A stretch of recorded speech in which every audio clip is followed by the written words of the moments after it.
Whether you are on an adventure or at the downtown cafe, your answers are no more than a sniff away.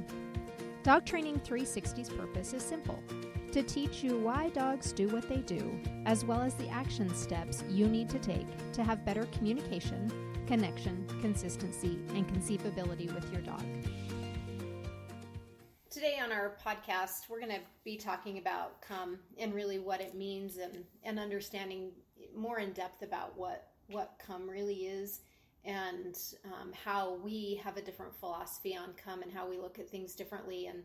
And come can be looked at in a lot of different ways of, sit, stay, and then I call you to me, and then you come and sit in front of me, and it's a very formal structured recall. And that can be, taught to any dog with the right steps. And then there's this, I want my dog to come inside because they won't come inside. And that's a really big one when people are like, I just want to come, and their dogs are not coming inside. And then there's the off-leash, want to send my dog away, go play at the dog park, but I want them to come when called, to then up hiking and being off leash and on adventures with your dog and not wanting your dog to run away from you. But if they do, I need to call them off of livestock. Or wildlife and stuff. And so those are the things that I experience with people asking me, like, I really want a come command with that. Melissa, what are some of the things that you are hearing with wanting that come? What are some of the phrases that people are using with you? Probably the most common I heard this last week was they're more interested in other things and they'll look at me, but it's kind of like, I won't come over. I'll come later. Mm-hmm. But I want to figure, almost like the dog is like, I have to check this out, and then I'll wander over. Yeah. Or that they'll come to me and then they'll hurry and run away. Mm-hmm. Yeah. So they have the quote unquote come, but not a true come with me kind of thing. Yeah. And how to get past. A lot of people talk about like, oh, well, we've played the games of I'll call them to me and then I'll call them to me, and then we get it, but in the real world it doesn't work. Yeah. That's not come. So that's kind of been what I've been hearing a lot recently. Yeah. Shannon, where do you feel like your crew is with come? That's a good question, because I don't take them out a lot. We're mostly just at home, and so I don't have to say anything to them, because if I move, then they all run to see what I'm doing. Or if they're asleep and I just say anything, hey doggies, whatever, then they all run to see what we're doing. If I open the door, they go outside. If I open the door, they come inside. If I go out in my yard, they're just all right there. What are we doing? What are we doing? You know? So we did have an experience several months ago where my in-laws came over and opened the door and all the dogs ran outside, which, if you know me or have been to my house, that never happens. Like, the dogs really stay inside. Like, we were working on the yard and we opened the gate this weekend and all the dogs stayed in the yard, and I was so proud of them. So that's just like not a thing. They don't run out of the door. But they did on this day. And I wasn't home, and Mike was there. They were coming to visit Mike, and he just called them and they came right back. I think if they would have made it to the truck, they would have thought we were going for a ride. But I think he panicked and just had them come, and they all came back. So I mean, I guess I don't put them in a lot of situations where I test that. So truthfully, what do I think is probably 90%? Because if they were, as we say, interested or in something, I don't know if I could call them back, because I just don't practice that, and I'm not exposed to that, and don't use a lot of connection outside of my house with them. Well, I think like when we were working Dutch with herding and stuff like that, she had a decent recall to you when we got to the point of her being, calling her off stock and stuff like that, that she would come off. That's good. So it's something that for a long time I really feel like as a trainer and where I'm at, that I have solidified a lot of, how do you get a sit? How do you get a stay? How do you get, a heel, leash manners? We have a very solid, just from all of us kind of working together and trying things and building things into a foundation, that we have that. And come is such an abstract thing to teach, that it really has been, for me, my last, how can I teach this to somebody? Because I can get it with any dog I've ever had. What do I do to get this? And it's not about this formal structured recall thing. Mm-hmm. We do have a step-by-step guide of targeting and teaching the dog a word and what that means through targeting.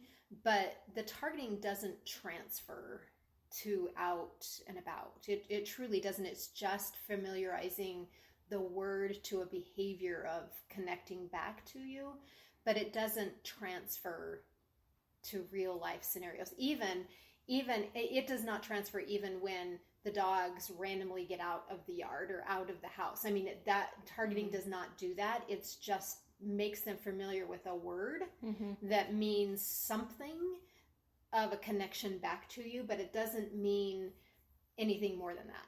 And so I've been really racking my brain and Melissa, watching your journey with your dogs and how we live with our dogs and you living, Shannon, in the house where it's like, I go here, dogs go here, I go here, dogs go here.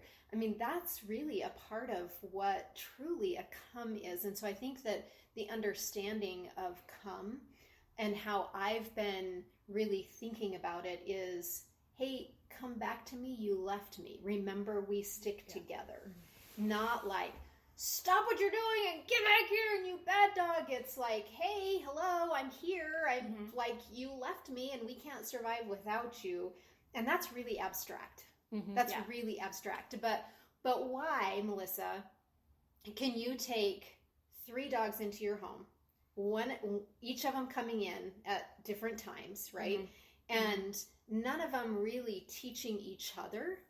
Mm-hmm. Because your 3 are very individual thinkers, and they all have their own funny little quirks of things that they like to do. Even the sisters have their 2 completely different dogs, right? Yeah. And so, if I said, describe to me how you can walk out that door with your dogs without them being on leash, get in your truck, go up and go camping, and not once putting a leash on your dog in the situation, right? There's circumstances that you have to have leash, but you ultimately can go and no matter if there's people or things going on, or you're getting, your paddle boards out, or, whatever that is, you don't have to worry about calling your dog. So describe that to me. I honestly think come is not a command, it's a lifestyle. Mm-hmm. And maybe lifestyle is not the right word for it. Yeah. But it's really, when all of us are together, so our whole pack, we say whole pack. Yeah. And that's we are a whole pack. Yep. Nick and I are we are with the dogs. Yep. And when we go out and adventure, I don't like to think of it as we are bringing our dogs places, but we are all going places. Yeah. Yeah. And so I'm interested when they're hunting lizards. I want to be a part of it. Mm-hmm. Why are you guys catching lizards? What are you doing? Yeah. And so anywhere we go, our dogs come with us, and hey, let's go. Yeah, let's go see over here. Yeah. And I think the mentality of come comes so deep to that, like, I don't like to say I own dogs. Yeah. I think that's such a weird statement. Yeah. I own my dogs. Yeah. No, I'm just responsible of feeding them and taking care of them, but they're responsible for things for me too. Yeah. Yeah. And I hold them accountable for that. And I welcome each dog's weird quirks. Mm-hmm. And I think why they never leave us when we're out. Yeah. It's to the point, like, it was actually last week, I went with a friend, we went on a hike, and there was a bunch of dogs playing in a field, and my 3 just sat by me and looked at me like, what are we doing? Yeah. And the dogs would come, but they were like, okay. And I was like, oh yeah, whole pack. Yeah. They're not interested in it, but coming down to, like, I never really focused on recall or come. Yep. Because and this could be personifying it way too much, but the best way I can explain it to people is we all have that friend that's like, hey, come back. hey, what are you doing? Hey, come back. Come right here. Come right here. No, I just want to be a person that my dogs want to be around. Right. And I'm going to put the work into it. Yep. So that they do want to be around me. Yep. So spending time with them to just playing. Yeah. Feeding them, hand feeding them, having a leash on to build connection when they first came into our home. Mm-hmm. Doing those things that aren't as fun, quote unquote. Yep. But the dogs genuinely want to be with me, and I genuinely want to be with them. Yeah. And I think that's the biggest thing. Yep. And I think that's what, that's what I was getting into with you, Shannon, is you don't go camping. You don't go, right? But your adventures and the things that you do with your dogs is your life. Mm-hmm. And it's not like, I haven't really taught a formal come. No. I don't sit and train it every day, but my dogs want to be with me. Right? I think they so. And I think I just have other words for it that is more like, I'm not exactly sure how much words dogs understand. Like, they understand some words, but I think they understand the feeling of, like, what you're doing. Like, if you say a whole sentence to your dog, they understand the feeling of what that means. Yep. So instead of saying come, I would say, hey, let's go. Or I say, are you ready? Or stuff, and then the energy of we're getting ready to do something, or we're going to go and do this, calls the dog to be like in the mode that you want him to. And I think that's more like what I'm like. Because if I said, let's go for a ride, or let's get in the truck, all the dogs, I could open my door and they'd all run right to the truck, and I'll sit and wait by the door of the truck for you to open and get it in. And really, that's all I need. I don't go on a big, huge hike and have to have them follow me and stuff, but like get in the car is something we do. But you head down to your mom's and they can get out of the car if we say let's go inside, open the door, and they all will run to the door of my mom's and wait. Or like she doesn't have a fence on her yard because she doesn't have a dog.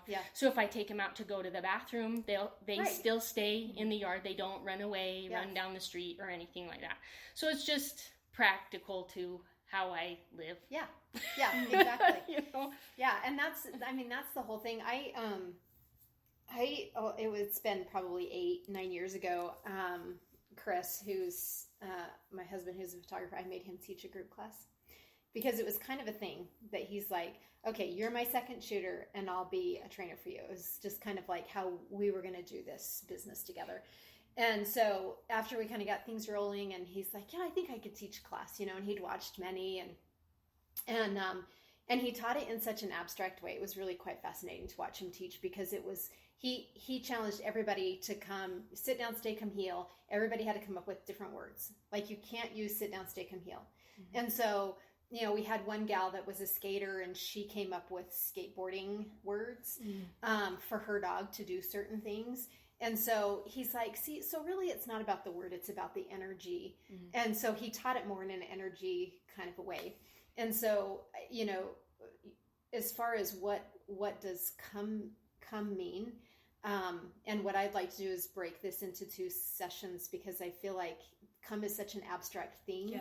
Like Melissa, you saying, I want to be that person that the dogs want to be around. I want my dogs to be the dogs that I want to be around. And when we say our whole pack, people are out there thinking, but how do I do that? Right.